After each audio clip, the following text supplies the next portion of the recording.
Hi guys, it's your girl boy, bosses parang tomboy, Jana V, and welcome to my YouTube channel.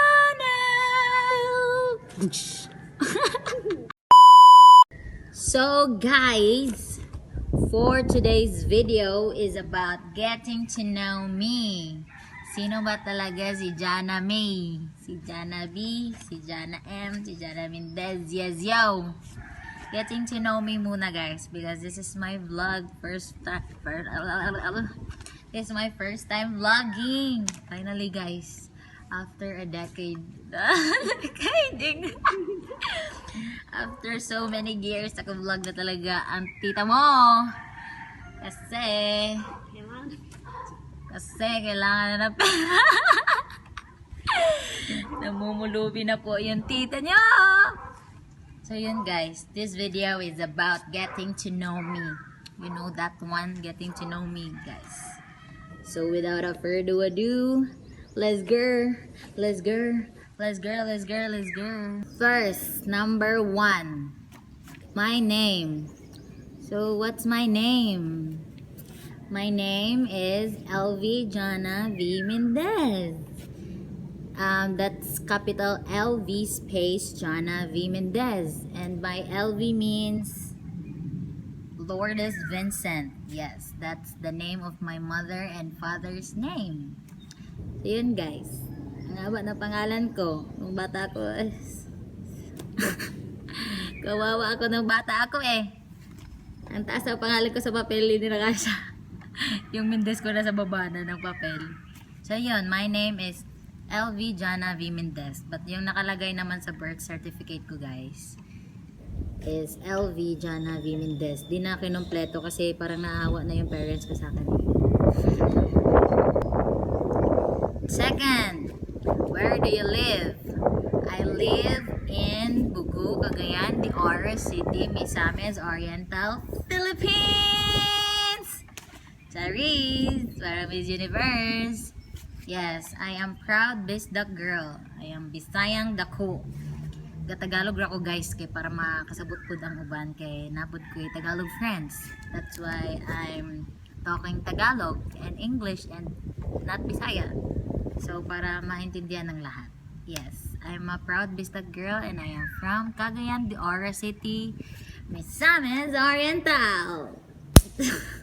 Number 3. When is your birthday? When is my birthday? My birthday is December 23, 2002. I'm a Capricorn baby and year of the horse. Yes guys, ano po ako, naninipa. So hi 2002 babies. Number 4. Saan mo nakuha yung intro mo sa vlog? Yung it's your girl boy, bosses parang tomboy, Jana B. Ano yun guys? Nakuha ko yun sa mga biruan lang hanggang nabuo siya ng ganyan. Kasi noon kasi guys, hindi, noon hanggang ngayon, tingin kasi nila sa akin is parang tomboy kasi yung panamit ko, medyo boyish, ganun, medyo girly naman minsan, tapos boyish, tapos yung boses ko ang lalim, tapos kala nila lalaki. Yung boses ko malalim, yung parang ang lalaki na ng boses ko. Ewan ko lang, basta yun yung sabi nila. Kaya yung tinatawag nila akong tomboy, lalaki yung boses, malalim boses. Kaya, it's your girl boy, boses parang tomboy. Jana B. At saka yung Jana B naman, galing yun sa mga biruan namin na Jana B. Galing yun sa friend ko na si Annalisa, kasama ko sa sayaw. Jana B, Ana B, mga ganyan, mga biruang ganyan. Kaya dyan yun ang galing yung Jana B. Ayun na, kaya na-build siya yung it's a girl boy, bosses parang tomboy, Jana V. Yes. Mag-iba naman tayo ng intro para hindi naman ginagaya-gaya lang natin yung ibang vlogger. Kasi unique tayo eh. Next, ilan kayo magkakapatid? We are 6 kami guys, 6 kami magkakapatid. Ako yung pinaka-bunso, ako yung pinakahuli. And ang layo ng gap naming magkakapatid, mga yata 3-4 years. yung cup namin. Basta yun, 6 kami guys. 2 babae, tas 4 na lalaki. What's your hobby? Hobby ko matulog. Hindi. I love watching movies guys. Either horror, K-drama, drama, or Filipino, something. Basta I love watching movies. I love eating because eating makes me happy. Yes. I love dancing. Yes. Siguro 100% hobby ko is dancing. Because I love dancing so much. Parang dun ko na-express yung feelings ko, yung mga nararamdaman ko. Shiz! Sa pagsasayaw. Siguro, watching movies, eating, dancing, and I love also calligraphy. Yes, I love, that's my hobby na. Yung mga na-express kong mga words, mga writing skills. So yun guys. What's your favorite food? My favorite food is lauya. Sinabuang baboy yata yan. Or puchero yun. Basta lauya. Next is sinigang. Next is Bicol Express. Yes, I love Bicol Express. Lalo na pag sobrang anghang. Sobrang anghang. Sa yung pinakamaanghang. Ang sarap niya talaga guys. Lalo na yung pagka Bicol na luto. Yon, yung sinigang, recently ko lang siya nagusto dito na sa Manila. Dito ko na siya na try ng sobra. Kasi sa amin kasi di uso yung sinigang. Uso yung sinabawan, yung mga bulalo, mga ganun. So yun, that's my favorite food. Next is, what's your favorite dessert? My favorite dessert from my heart till I was a little kid is halo-halo. Yes, I love halo-halo so much, guys. Since I was a little kid, since I was a daddy's girl. Kasi nung umuwi si Papa galing work, may dala talaga siyang laging halo-halo, tsaka fries. Yan yung favorite ko, guys. Tapos second is leche flan. Kaya ko umubos sa isang lanyera niyan, kahit may tonsillitis ka na. Halo-halo, leche flan, tsaka tapioca. Yeah, that's the top 3 of me. I love that very, very much. Parang pag nakain ko yun, masasabi ko lang, ulala, ang sarap. Yan guys, that's my favorite. You need to try that one. Especially the halo-halo, the leche flan, and the tapioca. Next, how many piercings do you have? How many piercings do you have? I think 9. I have 5 here and 4 here. But later, magpa-piercing ako. Dagdagan, siguro na to lahat. 4, 5, 6, This is 11. I have 11 na siguro guys. I have 11 holes in my ears. Pero wala akong balak magpa-piercing sa mukha. Kasi parang hindi ko siya feel. Gusto ko sa nose pero parang hindi bagay. So, the next is, what's your favorite movie? My favorite movie is 7 Sundays and Encanto. Yes, I love 7 Sundays and Encanto, guys. Yung movie na yan, it's make me feel what my family is and some personal. Basta try nyo yung mag-watch nyan, guys. Kung hindi po nyo napapanood nyan, hindi ako nagpo-promote. Try nyo mag-watch ng 7 Sundays and Encanto. Madami siyang mga ma-realize mo sa buhay and madami mo ma-feel about sa family and some stuff. So yun, 7 Sundays and Encanto, guys. Next is, ilang taon ka na when you start dancing? Ilang taon na ako? Siguro, naalala ko kasi pa ako noon kinder ako nag-start ng sayaw. Nag-start talaga ako ng ballet, mga gymnastics since grade 4 until grade 4 nag-ballet and gymnast na ako. Hindi ko siya maalala what age, siguro mga 10 9, 10 siguro, mga ganyang edad. Hindi ko alam, basta yung grades lang naalala ko. Tapos nung nag grade 5, grade 6 na ako, dun na ako grade 5, grade 6, first year high school to second year high school. Doon na ako natutong mag-cultural dance, mag-Hawaiian dance, mag-doxology, mga ganyang sayaw. Ay, shoutout pala sa gymnastics and ballet teacher ko, si Teacher Tata. And sa natutong mag-cultural, mag-Hawaiian, mag-doxology dance is si Teacher Teacher Stacy. Shoutout to Teacher Stacy. And sa pagdating ko ng between grade 8 up until now is I start learning and exploring hip-hop, dancehall, and some other styles naman. So that, because I love dancing guys, gusto kong mag-learn what dance is, what anong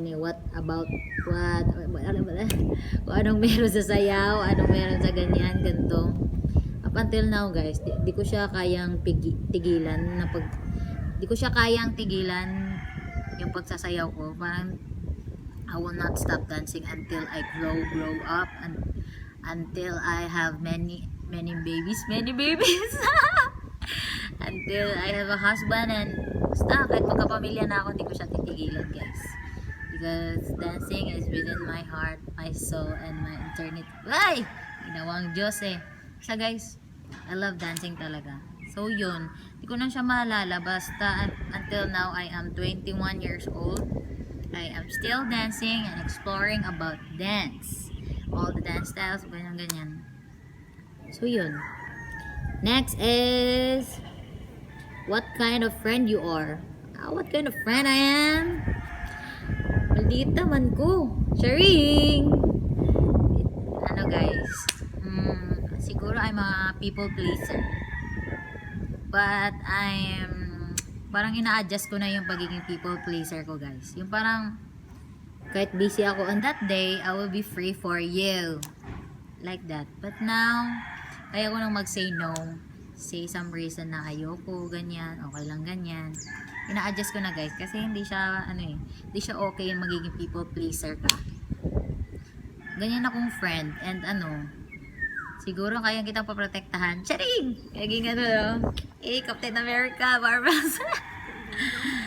Basta guys, hindi ko siya ma-explain kung anong klaseng friend ako. Kasi iba't iba kasi yun sa circle of friends eh. Yung mga treat mo mga ganyan.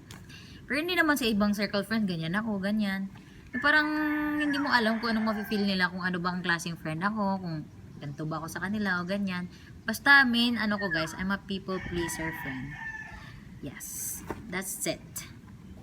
Next, what's your most embarrassing moment? Yay! My most embarrassing moment is yung may sa amin guys, sa court, namin, sa court. May event yun, Miss Teen Bugo yata yun sa amin. Ganon, tapos nag-lights off yun. Buti na lang nag-lights off siya guys, kasi bumalintog ako sa may kasi yun, yung parang may bar sa gilid ng stage. Yung parang may upuan. Sa sobrang cheer ko na, go, ganyan. Number 8, number 7, ganyan. Ayun guys, bumalintog ako sa buti na lang yung headlight andun lang sa stage, wala dun sa may gilid. Yung nakakita, tawa ng tawa yung iba. Sobrang sama nila sa akin. Sobrang nila, tawang-tawa sila. Yan kasi, sobrang mo, kulit. Ganun. Sobrang cheer ako, ganun. Bumalintong ako, guys. Ako naman sobrang nahihiya. Di tumayo ako, God. Sabi ko, wala kayong nakita. Pero ang laki ng bukol ko dun sa tuhod, dito. Dami kong pasa-pasa nun kasi sobra talaga yung balintong ko. Ito yung bar. Umanong talaga ako, guys. Nahiga talaga ako. Yun yung most embarrassing moment ko talaga. Kasi parang yung iba may alam pero tumatahimik lang, pero iba yung mga kaibigan mong tatawanan ka muna bago tutulungan, di ba? Iyak ako pero wala akong magawa, bumalintong na ako eh. So, yun yung most embarrassing moment ko guys, yung parang love ako ni Lord nung araw na yun kasi hindi niya tinurn on yung lights. Next is, what's your very happy moment? My very happy moment is yung dibo ko guys, 18th birthday ko.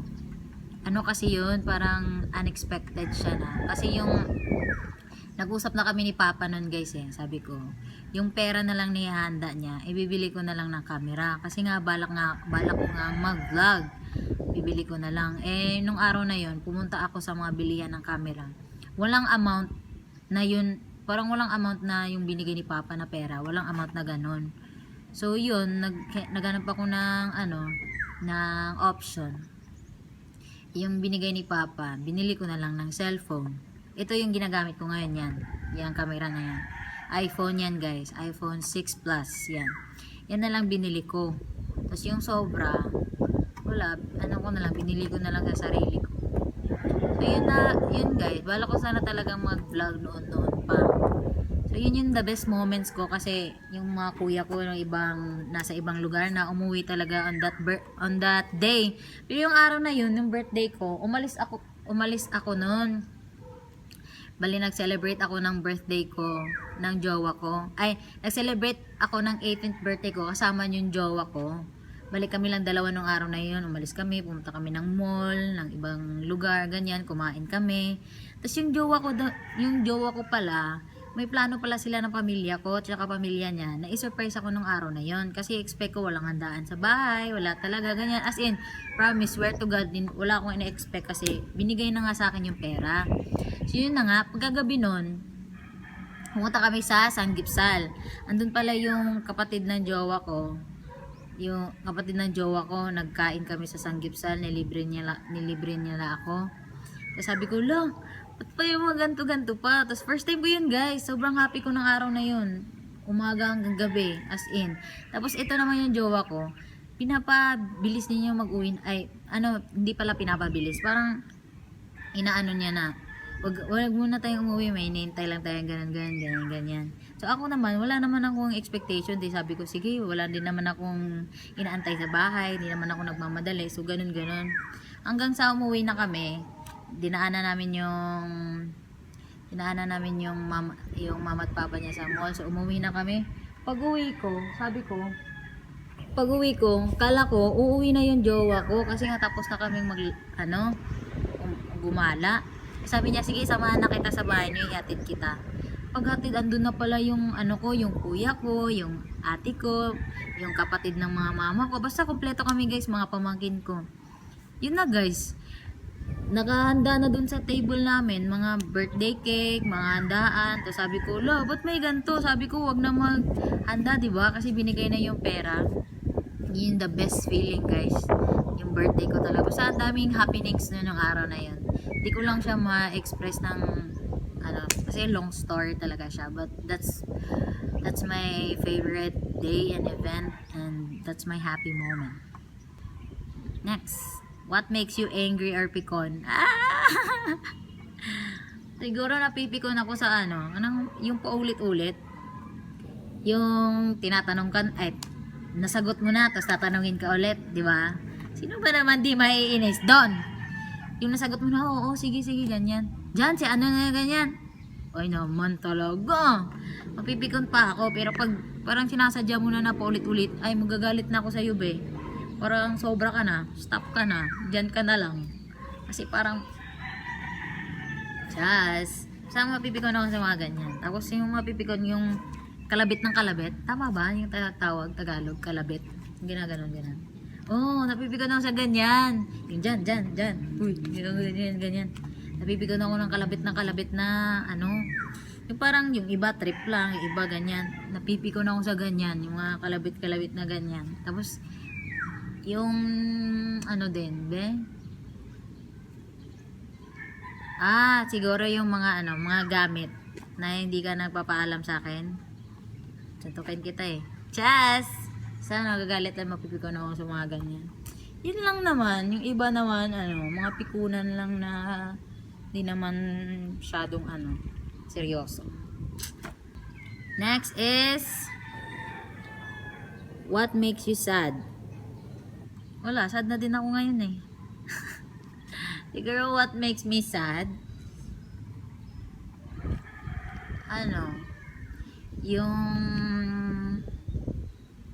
Yung parang siguro what makes me sad yung parang gagraduate nung hindi pa ako nakatapos ng pag-aaral. Tapos, in Jesus name, hindi ko pa hindi naman sa kailangan mo mag-give and take to your parents. Pero parang right mo na yun as a, as a anak na may mabalik ka sa parents mo sa mga pinaghirapan nila noon, sa'yo, ganyan. Ganyan yung sa akin. That makes me sad so much na, yung feeling na wala ka pang nabigay sa kanila, ganito ka na ngayon, nakapang ganyan, that makes me sad, guys. Kahit sinasabi kong, okay lang yan, ganyan, pero parang nadadown ka rin na, no, hindi pwede, kasi as long as my family, my mother and father is still alive, I will do my best to give them a lot what their needs and wants. Yeah, that's my talaga. And that makes me sad kung hindi ko siya magagawa na as long as alive pa sila, ganun. Pero wag naman, Lord. Bibigay naman ni Lord na mahabang buhay ang pamilya ko. Yan, lahat-lahat na importante sa buhay ko. Pati naman ako. Yes. So guys, change place. Change lugar kasi malis na po kami dun eh. So dito na lang natin i-continue. Next, what's your ultimate dream in life? My ultimate dream in life is to graduate and to have a business and having a complete and happy family. Yeah. Siguro yun. Yun yung ultimate dream in life ko na pagtapos ng pag-aaral, makapagtrabaho para makapagnegosyo, tapos makapagbuo ng masaya at buong pamilya. Yun yung gusto kong ultimate dream in life. I know there is no life na perfect, but I will do my best to be my future family soon. Na okay lahat, settle lahat, walang ibang pinoproblema. That's my ultimate dream in life. Here's the last question. Are you in a relationship right now? Chana Mendez. Dun, dun, dun, dun. Cheers. Guys, I'm single. Cheers. I have boyfriend, I have boyfriend, guys. We're 7 years and counting. Shit! Tagal niya na, be. Hindi ko na-expose kung sino. Basta may boyfriend ako. So, I'm in a relationship right now. And I am happy. And contented. And then guys. I think it's done. Yun lang, guys. Yun lang siguro. Meron pa ba? Cheers! Yun na yun, guys. Thank you for watching to my video and hope you like and subscribe to my YouTube channel. And please do comments or any idea or any requests kung anong next gagawin ko to my next vlog. And don't forget to pray and be happy and spread love. Bye-bye. Thank you for watching, everyone.